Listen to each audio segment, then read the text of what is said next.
Hello, in this video I want to show you how to change autosave settings in Baldur's Gate 3. So first we'll need to go to our options, and inside there's a gameplay. Here we have save options. You can activate or deactivate autosave.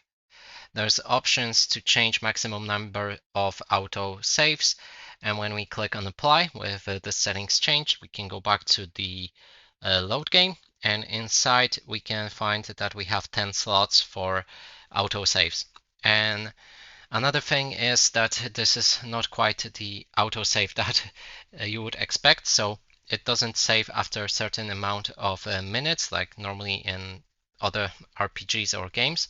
It saves at the certain checkpoints in the game. So for example, when you reach a city or leave a dungeon, and it's quite random, so probably we'll just need to wait for a mod or maybe, I don't know, fix to repair this and make autosave after a certain amount of minutes. And that's it for this video. Hope you like it. Please consider subscribing to our channel, leave a like and a comment below.